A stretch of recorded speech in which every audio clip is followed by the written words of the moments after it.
Hi everybody, my name is Arlene Ortiz, and today I want to be informing you about stress and its effects. So I kind of want to just start you off with, did you know 77% of Americans suffer from regular physical symptoms caused by stress, and that's just in America. Can you imagine the whole world? The points that I want to get across to you today is just identifying stress, the symptoms of stress and treatments for stress. So let's go ahead and jump into what stress really is. So according to an article on WebMD by MD Joseph Goldberg, and the article is Stress and the Effects on the Body, he kind of just states that stress is a change in the environment that requires your body to respond. So the body reacts and changes with physical, emotional, and mental responses.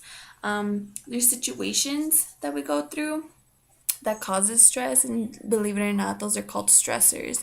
And the stress kind of just depends on the situation and how much we allow our body to participate in it. And so just common stressors would be work, family, school, pretty much things on the daily life. um, going back to the article of WebMD, Joseph Goldberg does want us to recognize that we go through good and bad stress. So good stress would be like getting a promotion at work, which keeps us alert and awake, focused. And then the bad stress is just, a constant challenge or struggle without any relief, which just ends up getting us overworked and tense. Then I want to tell you about the symptoms of stress. And so, symptoms can be anywhere from unable to concentrate, feeling overwhelmed, constant worrying, anxiety, headaches, rapid heart rate, sleep deprivation, irregular eating habits. So that's eating too much or just not eating enough. That was given to me by helpguide.org, and the article on stress symptoms, signs, and causes.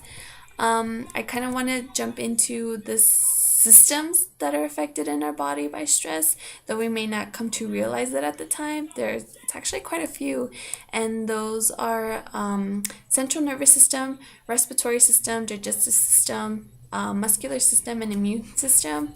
And that was given to me on the article The Effects of Stress on Your Body by Healthline. That was written by Anne Pietrangelo and Stephanie Watson.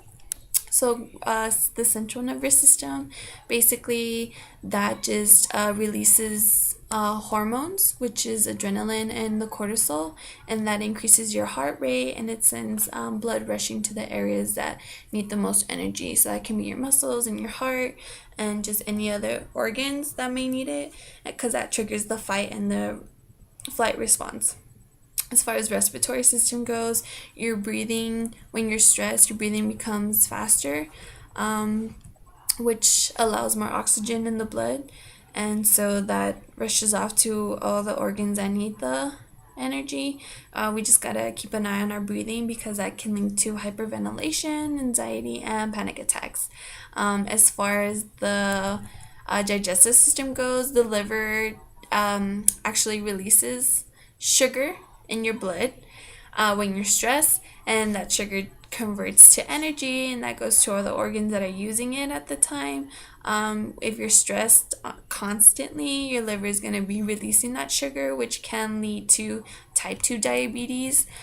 And as far as muscular system goes, that's pretty much all the physical symptoms. So when you're stressed, your muscles get really tense, and if you don't give yourself a chance to decompress and just relax, that's when you experience headaches and the body aches, and then of course your back and your shoulders hurt, the main areas when you're stressed.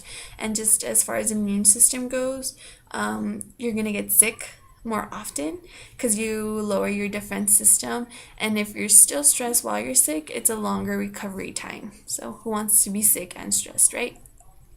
So after this point, we've learned about identifying stress and the symptoms of stress. So now I kind of want to jump into the treatments for stress. And there was a tip. Well, there's tips. So according to the American Psychological Association, on the article of stress, the first tip they recommend is chew gum. Studies have shown that it just lowers anxiety and reduces stress. The second tip they recommend is to spend time outdoors. You know, nothing's more relaxing than in a natural setting. The third tip they recommend is to smile, you know, and they recommend to smile once you've already been stressed because it's been proven that it lowers your heart rate. So nothing's better to smile while you're stressed out. The fourth tip they recommend is just to talk to somebody and talking about the situation so that realizes that you know you're not alone. The fifth tip is just to pretty much stay active and exercise because that releases endorphins and those are happy hormones. So how can you be stressed when you're happy? And it just kind of lets your mind reset. As far as recognizing stress, according to Donna White on her article on recognizing and dealing with stress and the Psych Essential, she just wants you to self analyze and realize how much stress you can take, and if you're stressing out too much, to go ahead and reach out, you know, seek attention, seek help, you know, because yes, it's daily, but there comes to a point where your body can't handle it and it's not healthy for you. So she just wants you to keep an eye out on the signs and the symptoms that you're going through. So just to wrap it up, we've talked about stress. And so, identifying it, the symptoms of stress, and the treatments for stress. And this is all about stress and its effects. And I just want you all to know that a stress, you can't avoid it all the time. So it's just better to understand and how it works so you can learn to cope with it. And nobody wants to be a statistic of stress. So thanks, guys. Bye.